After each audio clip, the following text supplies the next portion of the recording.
이런 우스갯 이야기가 있습니다. 입사 시험을 본 두 사람이 있는데 점수를 똑같이 받았어요. 그런데 한 사람은 합격하고 한 사람은 불합격하고 말았다고 합니다. 그래서 이 불합격한 사람이 이것에 불만을 제기해서 아니 점수가 똑같은데 어떻게 나만 떨어뜨렸냐 이렇게 이야기를 했는데 채점한 채점관이 시험지를 가져오더니 시험지를 보여줬다고 합니다.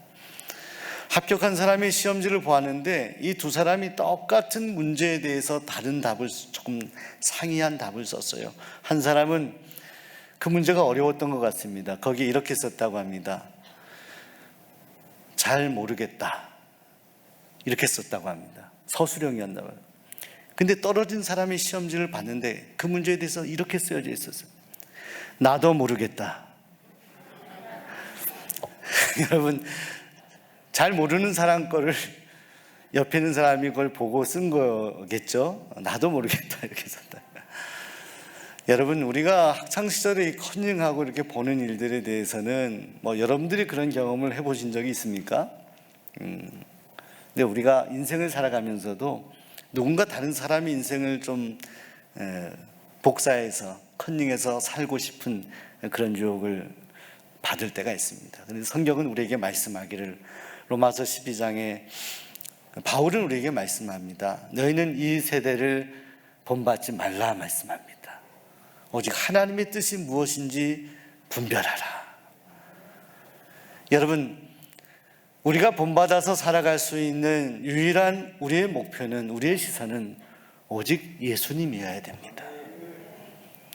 늘 예수님께서 시선을 떨어뜨리지 않도록 우리는 항상 십자가를 바라보고 또 예수님께 시선을 고정해야 됩니다. 이 시대는 참 유혹이 많은 시대입니다. 살아가는 삶의 여러 가지 다양한 방식들을 세상은 많이 이야기합니다.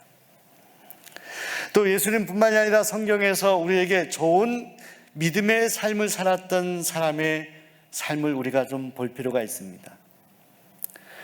여러분, 룻기 말씀을 몇 주간에 걸쳐서 나누고 있는데 오늘 마지막 룻기를 정리하면서 저는 여러분이 룻과 같이, 나오미와 같이 살 수 있기를 소원합니다. 근데 여러분, 제가 룻과 나오미의 인생과 저는 좀 다릅니다. 저는 살아가는데 괜찮거든요. 재산도 있고 또 잃어버린 것도 별로 없습니다. 그저 잘 사는데 룻과 나오미를 배울 필요가 있습니까? 저하고 다른데 이렇게 질문하는 분이 계실 수 있어요. 근데 가만히 들여다보면, 제가 목회 사역을 하면서 우리 성도님들의 삶을 보니까 한 20여 년 이렇게 성도님들을 신방하고 대화해 보니까 우리가 인생 전체가 룻과 나오미와 동일할 수는 없는데, 같을 수는 없는데 룻과 나오미처럼 아주 가난해지고 힘들어질 때가 있어요. 꼭 물질이 아니더라도 내 형제 자매를 잃어버리지 않았다 하더라도 내가 살아가는 삶 속에서 정말 모든 것을 잃어버린 것 같은 느낌을 받을 때가 있습니다. 그때 우리가 기억해야 되는 사람이, 저는 룻이라는 여인이라고 생각해요. 아무리 봐도 룻이라는 여인은 모압 여인으로서 희망이 안 보이는 여인이었습니다. 그 땅에 왔던 이 나오미의 가족들 가운데 나오미와 엘리멜렉의 아들과 결혼했는데 시아버지가 죽고 자기의 남편도 죽어버렸습니다. 나이든 시어머니밖에 남지 않았는데 시어머니는 고향으로 간다고 하는데 룻은 따라가거든요. 또 지난 시간 우리가 말씀을 나눴지만 이제 먹을 것이 없으니까 이삭을 주우면서 밭에서 그저 매일매일 연명해야 되는 아주 가난하고 마음도 어쩌면 바닥 중에 바닥인 그런 이 룻이라는 여인이 밭에서 보아스라고 하는 사람을 만나게 됩니다. 여러분, 이 보아스와 대화하면서 이 보아스도 룻에게 관심하게 되죠. 그리고 룻을 보호해 주겠다고 약속합니다. 또 남자들이 추근되지 않도록 그렇게 룻을 도와줍니다. 또 얼마든지 이곳에서 물을 마시라고 합니다. 여러분 고마워했죠. 룻이 이 보아스를 고마워하며 집에 가서 나오미에게 이런 이야기들을 다 하게 됩니다. 그때 시어머니 나오미가 항상 그 출발은 나오미예요. 어떤 결정을 할 때 이 나이든 어머니 나오미로부터 룻은 이야기를 듣고 그대로 순종하는 거예요. 하나님은 이 나오미, 늙고 연약해 보이는 나오미를 통해서 룻에게 하나님의 뜻을 전합니다. 여러분, 이 룻으로 하여금 보아스와 가까워지게 합니다. 다시 밭으로 가서 이 룻과 이 보아스가 가까워지게 될 뿐만이 아니라 특별히 이 룻에서 조금 어려운 개념인데 기업을 무르는 일이 생기게 됩니다. 이 기업을 무른다는 것은요, 보아스가 엘리멜렉, 이 나오미의 남편 룻의 시아버지, 이 가문이 남자들이 다 죽어버렸기 때문에 대를 이을 방법이 없어요. 그리고 고향을 떠날 때 재산을 다 아마 팔아 넘겼을 거예요. 재산도 없어요. 그런데 이것을 여러분, 그 당시에 이스라엘에는요, 친족이 어려움을 당할 때 가장 가까운 친족이 그 잃어버린 땅과 토지와 기업, 이것을 대신 그것을 보상해주고 도와줄 그런 제도가 있었다는 거예요. 그게 바로 고엘 제도라는 거죠. 고엘 제도. 근데 여러분, 이 보아스가 누구냐면 나오미의 남편 엘리멜렉의 룻의 시아버지의 친족이었어요. 친족. 그 자격이 합당해요. 그런데 당시 이 고엘 제도에서는요, 가장 가까운 친척부터 그 기업을 무르고 그 일을 행할 수 있는 자격이 주어졌는데, 성경 말씀에 보시게 되면 그 자격을 가진 가까운 친척이 이것을 포기합니다. 왜? 자기 희생을 해야 되거든요. 대신 그 일을 감당하기 위해서는 나의 재산도 팔아야 되거든요. 잃어버린 모든 것들을, 재산들이나 토지나 이런 것들을 다시 회복시켜 주기 위해서는 나를 희생해야 되는데 나는 그럴 수 없다라고 하며 그 권리를 포기했을 때 그 다음 그 권한이 보아스에게 주어지게 됩니다. 재산뿐만이 아니라 보아스는 룻과 결혼하게 됩니다. 그래서 낳은 아들이 오벳이라고 나요. 오벳이라는 아들. 오늘 말씀을 여러분 읽어보시면 어떤 느낌이 드세요? 보아스와 룻 사이에서 낳은 아들이 오벳입니다. 이 탄생을 너무너무 축복하는 거예요. 근데 여러분, 오벳의 아들이 이새예요. 이새라는 사람인데 이새의 아들이 다윗이었어요. 여러분, 저는 이 고엘 제도, 기업을 무르고 이 보아스가 이 룻의 집안, 이 나오미의 집안을 이렇게 세우기 위해서 그가 이 고엘 제도를 자기가 시행하겠다고, 자기가 기업을 무르겠다고 결정을 하게 됐는데, 저는 아주 중요한 의미 한 가지가 있다고 생각합니다. 그것은 뭐냐면, 당시 이 제도는요, 같은 이스라엘 민족들 안에서만 가능했어요. 그 혈통 안에서만 가능했어요. 근데 여러분, 재산을 다시 회복시켜 줄 뿐만이 아니라 이 나오미의 가정이 후손이 없거든요. 남자들이 다 사망해서 후손을 가질 수가 없는데, 이 보아스는 룻과 결혼하여 아이를 낳기까지 합니다. 후사를 그 가정에, 그 가문에 허락해 준다는 거예요. 이방 여인인 룻과 그 룻을 대신해서 기업을 무르고 그 가정을 다시 살리기로 결정했던 이 보아스의 결정은 정말 보아스 개인의 결정이 아닐 거라 생각하는 거예요. 왜냐하면 이것은 당시의 이스라엘 사회에서 큰 도전이 되는 거예요. 이방 여인이었거든요. 모압 여인이었거든요. 다 알고 있었어요. 그 이방 여인을 통해서 낳은 오벳이라는 그 존재가 다윗의 조상이 되고 이후에 그 혈통을 통해서 예수 그리스도가 탄생하게 되리라고 누가 짐작했겠습니까? 사랑 여러분, 이 회복의 역사가 이 엘리멜렉, 이 나오미의 가문에 일어나게 됩니다.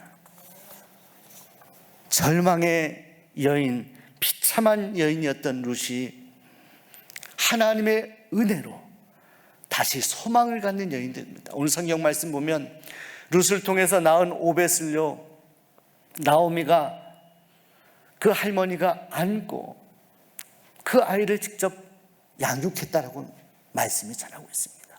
얼마나 감격했을까요? 모압 땅에 가서 남편을 잃어버리고 아들들 잃어버리고 이제 며느리 데리고 와서 겨우 핍절한 생활을 모면하기 위해 이삭을 줍던 그 며느리를 통해서 그저 하루하루 지내며 먹고 살아야 됐던 그 여인이 하나님의 은혜로 그 가문에 이제 생명을 주시고 그 아름답고 귀한 그런 일들을 하나님이 진행하시는 것을 경험하면서 얼마나 감격했을까요? 그 어린 아기, 오벳이라는 아기를 안고 얼마나 울었을까요? 얼마나 감동했을까요? 아무것도 없을 정도로 다 잃어버린 나오미와 룻의 가정에 이건 전적으로 하나님께서 베푸신 은혜요 사랑이었습니다. 여러분 생각해 보세요. 사실은요, 이 보아스와 룻이라는 여인과의 만남 자체는요, 이게 일반인이 생각하기에 정말 정상적인 만남은 아니었습니다. 왜냐하면 여러분, 이 룻이라는 여인은 남편을 잃어버린 미망인이었잖아요. 그리고 보아스라는 사람은요, 당시 나이가 아주 많은 사람이었어요. 할아버지 같은 사람이었어요. 그 둘이 만남을 가지고 결혼한다는 것이 여러분들, 남들이 볼 땐 일반적으로 이렇게 이해하기 어려운 그런 모습들일 수 있습니다. 그런데 여기에 중요한 진리가 하나 있습니다. 우리가 살펴봐야 될 영적인 교훈이 있습니다. 우리가 성경을 단순히 윤리적이고 도덕적인 책으로 이해한다면 우리는 여러 가지 의문을 제기할 수 있습니다. 그러나 성경은 단순한 윤리나 도덕을 이야기하는 것이 아니라 인간의 연약함과 모든 죄악 가운데서도 하나님께서는 구원의 역사를 이루어 가신다는 깊은 하나님에 대한 이해가 없이는 우리가 성경을 잘 이해할 수가 없는 겁니다. 아무도 주목하지 않았던 모압 땅의 한 여인 룻이라는 여인을 통해서 다윗이 탄생하고 다윗의 계보를 통해서 예수 그리스도가 탄생하였다라는 사실이 오늘 우리에게 주는 의미가 무엇입니까? 무슨 뜻이 있습니까? 여러분, 하나님의 구원의 역사는요, 하나님의 구원에 일하시는 것은요, 우리가 생각하는 것과 다른 것 같아요. 오늘 일부 예배 때 제가 노방에서 광교산에서 제가 이게 전도하게 되면 우리가 낚시 좋아하는 분들이 있습니다. 신방할 때 낚시할 때 고기가 잘 잡히는 포인트가 있다고 하는데 제가 전도 사역을 참 오랫동안 해오면서 저에게 느끼는 느낌이 있습니다. 하나님은 예상하지 않은 곳에서 정말 예상치 않은 분을 전도하게 하시더라고요. 광교산에서 이렇게 귀에 이렇게 음악을 꽂고 크게 노래 부르고 계신 분에게 다가가서 말을 하는데 제 말을 듣지 못하더라고요. 제가 전도지로 이렇게 살짝 손을 건드려 드렸더니 깜짝 놀라셔서 그때부터 대화가 시작합니다. 과거에 교회를 다니셨었다고 말씀하시는데 너무 오랫동안 쉬셨어요. 제가 복음을 전했습니다. 선생님, 여전히 선생님은 하나님을 기억하지 못했을지 모르지만 하나님은 지금 선생님을 사랑하셔서 이렇게 만나게 하신 것 같습니다. 그 한 10여 분 동안 말씀을 전하고 기도하는 거죠. 몇 주간에 걸쳐서 이렇게 일이 있어서 주일도 일해야 되는 그런 직업을 가진 오늘 어저께 전화하는데 오늘 오신다. 일부 예배 오셨는데 제가 마음이 뭉클했습니다. 그분을 향한 하나님의 계획. 오늘 우리가 상상할 수도 없는 하나님의 크신 계획과 섭리가 있어요. 오늘 여러분을 통해서 하나님이 이루시고자 하는 귀한 일들이 있어요. 다른 일이 아닙니다. 하나님은 이 땅에 사는 모든 하나님의 자녀들이 정말 하나님을 주인으로 인정하고 하나님이 정말 주인됨을 고백하고 그 하나님을 향하여 나의 마음을 드리고 나의 인생을 드리고 나의 삶을 드리며 살기를 하나님은 원하시는 거예요. 그 하나님이 보내신 예수님을 통해서 우리의 모든 연약한 죄를 씻어주시는 은혜를 경험하기를 하나님은 원하십니다. 우리는 다 알지 못해요. 어떻게 이 룻이라는 여인을 통해서 예수님이 탄생하게 될 수가 있었을까요? 우리가 상상하지 못하고 우리가 계획하지 못한 가운데도 하나님은 하나님의 구원의 일을 진행하고 있는 것입니다. 룻과 보아스는 아무리 생각해도 어울리지 않는 사람들이었지만 하나님은 이 구원의 역사를 이루기 위해서 둘을 만나게 하셨어요. 오늘 여러분들에게도 이런 좋은 만남이 있게 되길 소원합니다. 그 만남을 허락해 주시는 분도 하나님이십니다. 여러분, 매일매일 우리에게 삶이 주어집니다. 오늘 여러분 어떤 계획을 하고 계십니까? 오늘 직장에서 이런 일을 해야겠다. 또 오늘 성경 말씀을 여기서부터 여기까지 읽어야겠다. 오늘 이렇게 기도의 시간을 이때 가져야겠다. 이런 계획들 하실 수 있어요. 그런데 오늘 룻을 통해서 제가 묵상하기에 여러분들 직장이든 가정이든 여러분 어디에 있든지 기도하는 가운데 여러분이 만나는 사람에 대한 비전을 가지시기 바랍니다. 하나님, 주님이 저를 만나 주셨지 않습니까? 주님이 저를 만나 주셨기 때문에 제가 구원받은 하나님의 사람이 되었습니다. 또 여러분 가운데 누군가가 전도해서 이 자리에 오신 분들도 계실 겁니다. 그래서 권사님, 장로님이 되신 분들도 계실 거예요. 누군가 복음을 듣지 못했다면 어떻게 여러분이 이 자리에 올 수 있겠습니까?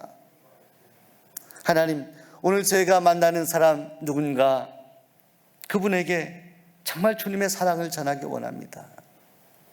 새로운 만남에 대한 기대, 그런 기도를 하며 그런 기대를 하며 나아갈 때 하나님께서는 우리가 알지 못하는 곳에서 도저히 생각하지 못했던 사람들을 만나게 하시고 여러분을 돕게 하시기도 하고 또 여러분이 그들을 도와주기도 하는 것입니다. 여러분, 룻을 통해서 하나님은 큰 일을 이루셨습니다. 그렇다면 왜 하나님은 룻을 선택하셨을까? 저는 오늘 말씀을 묵상하면서 이 해피엔딩으로 끝나는 비참한 여인이 행복한 여인으로 끝나는 그 모습을 보면서 그 출발이 어디일까? 하나님이 그렇게 만드셨지만, 하나님이 그런 은혜를 주셨지만, 하나님이 이 룻이라는 여인을 선택하게 된 이유가 무엇일까? 저는 다시 룻이 출발했었던 룻의 고향이었던 모압 땅으로 다시 돌아가 보았습니다. 남편과 시아버지를 다 잃어버렸을 때 룻이 그때 거기 남아있으라고 하는 시어머니의 권고를 사양하고 이렇게 말하지 않습니까? 어머니의 백성이 저의 백성이 될 것이고 어머니의 하나님이 저의 하나님이 될 것입니다. 여러분, 그 어려운 중에도 룻은요 믿음을 가졌어요. 룻은 하나님의 자녀가 되는 것에 대해서 감사하고 만족했어요. 고향으로 돌아와도 아무것도 먹을 것도 없고 입을 것도 없어요. 그래도 룻은 자기가 이 시어머니의 남편의 고향에 돌아와서 살아가는 것 자체에 대해서 원망하거나 불평하지 않았어요. 이삭을 주기 시작하죠. 어떤 마음이었을까요? 룻이 이삭을 주며 어떤 마음으로 하나님 앞에 기도했을까를 묵상해 보았습니다. 하나님, 저는 어머니가 믿는 하나님을 믿는 믿음으로 여기까지 왔습니다. 아무리 가난하고 힘들어도 저는 이 길을 끝까지 갈 것입니다. 하나님의 자녀로 살아가는 것 자체로 룻은 얼마든지 만족하면서 감사하면서 그에게 닥친 고난과 환난을 이겨내었다는 것입니다. 여러분, 요한복음 1장 12절에 영접하는 자 곧 그 이름을 믿는 자들에게는 하나님의 자녀된 권세를 주셨다. 오늘 여러분, 하나님의 자녀가 된 것으로 만족하십니까? 오늘 여러분이 믿는 부모님의 그 하나님이 여러분의 하나님으로 고백되어지십니까? 그 하나님을 믿고 그 하나님께서 보내신 예수님을 영접하는 자에게 하나님의 자녀된 권세를 주셨다. 하나님의 자녀에게 주신 그 권세를 누리며 살아가는 것이 여러분에게 참 행복이 된다면 여러분은 행복한 사람입니다. 베드로전서 2장 9절에 그러나 너희는 택하신 족속이요 왕같은 제사장들이요 거룩한 나라요 그의 소유된 백성이라 말씀입니다. 여러분이 거룩한 나라라고 말씀했습니다. 나라. 여러분의 몸을 거룩한 나라라고 했습니다. 여러분, 몸은 몸이지 왜 우리를 나라라고 표현했을까요?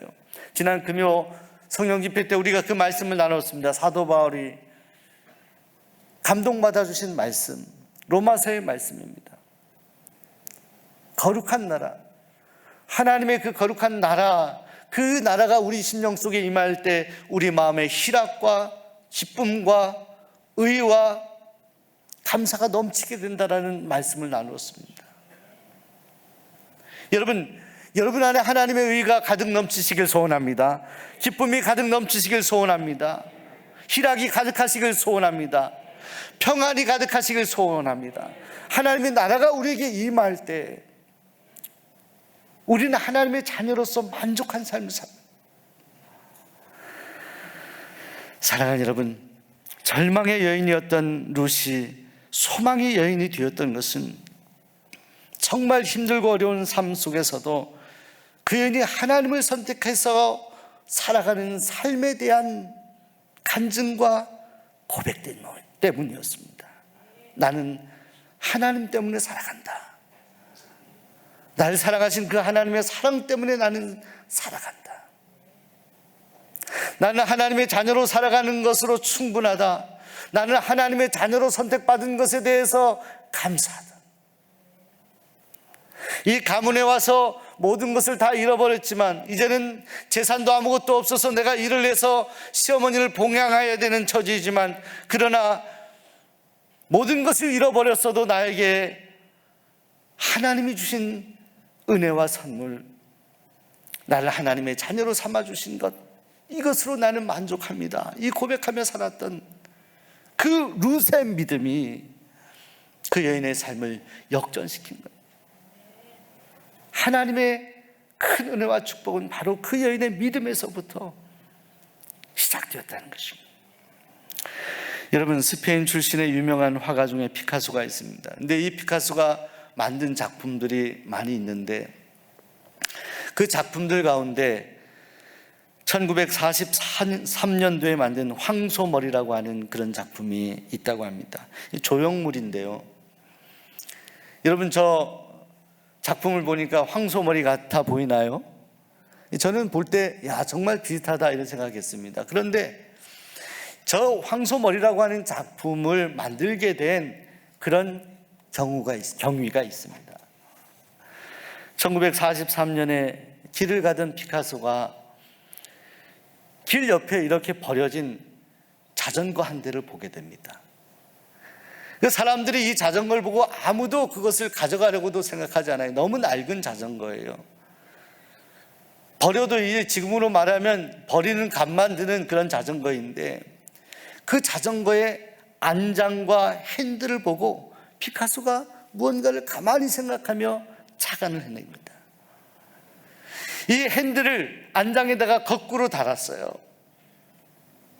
그게 전부였어요. 그리고 제목을 황소머리라고 제목을 붙였어요. 1993년도에 이 피카소의 작품이 경매로 내놨는데 293억에 팔렸다고 합니다. 아무도 사지 않았던 쓰레기 같은 그 자전거의 안장과 핸들 버려진 그것 가지고 피카소는 황소머리라고 하는 위대한 작품을 만들었어요. 저는 이 황소머리라는 작품을 가만히 묵상해 보았습니다. 그리고 룻이라고 하는 여인의 생애를 가만히 생각해 보았습니다. 룻이라고 하는 여인의 삶이 그런 거였잖아요. 버려진 것 같은, 더 이상 누구도 관심할 것 같지 않은, 연약하여 곧 쓰러질 것 같은, 희망이 보이지 않는 이 룻이라고 하는 여인, 낡은 자전거, 버려진 자전거와 같은 그 여인의 삶에 하나님이 함께 하시고 개입하시니 그 여인은 절망에서 소망의 여인이 된 것입니다. 사랑하는 여러분, 오늘 우리를 향하신 하나님의 사랑이 우리에게 비칠 때에, 그 은혜가 우리에게 임할 때에 우리는 절망의 자리를 딛고 소망의 사람이 되는 것입니다. 하나님께서는 오늘 여러분 삶을 축복하길 원하십니다. 붙잡아 주시길 원하십니다. 어떤 경우에도 낙심해서 주저앉는 걸 원치 아니하십니다. 불평하고 원망할 수 있고 한탄할 수 있는 삶이 오늘 우리가 살아가다 보면 얼마든지 있을 수 있습니다. 그러나 그 불평과 원망과 한숨의 자리에서도 룻과 같은 선택, 어머니의 하나님이 나의 하나님이 되었습니다. 이젠 나의 삶은 하나님이 책임져 주실 것입니다. 그러면서 믿음의 길을 뚜벅뚜벅 걸었던 룻과 같은 믿음이 있다라고 한다면, 하나님의 자녀로서 내가 만족하며 살아갈 수 있는 믿음이 있다라고 한다면, 하나님은 버려진 자전거 같은 우리를 다시 사용하셔서 영광 받으시는, 오늘 우리를 통해 기쁨을 받으시는 존재로 우리를 세워주시리라 믿습니다. 사랑하는 여러분, 그 위대하신 하나님의 사랑 앞에 우리가 겸손히 엎드려야 되지 않겠습니까? 그 하나님의 은혜를 구해야 되지 않겠습니까?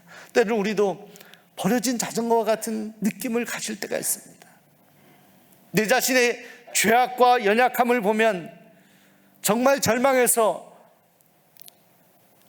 스스로 몸을 추스리지 못하고 낙심해서 우리 스스로를 정말 힘들게 살아갈 때도 있음을 우리가 생각합니다. 그때 우리는 룻이라는 여인에게 임했던 하나님의 은혜와 사랑을 기억해야 됩니다. 제가 오늘 설교를 준비하면서 제 마음이 좀 어둡고 힘들 때 부른 찬송이 생각이 났습니다.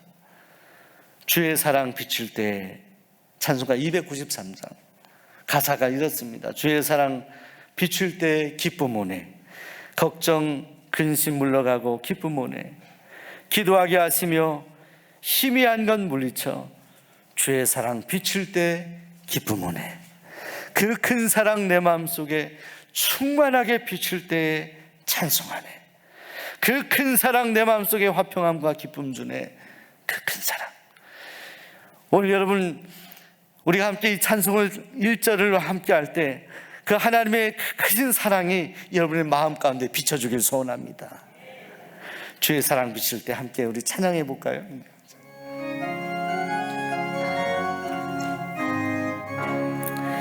주의 사랑 비칠 때의 기쁨 오네, 근심 걱정 물러가고 기쁨 오네, 기도하게 하시며 희미한 것 물리쳐 주의 사랑 비칠 때 기쁨 그 큰 사랑, 그 큰 사랑 내 맘속에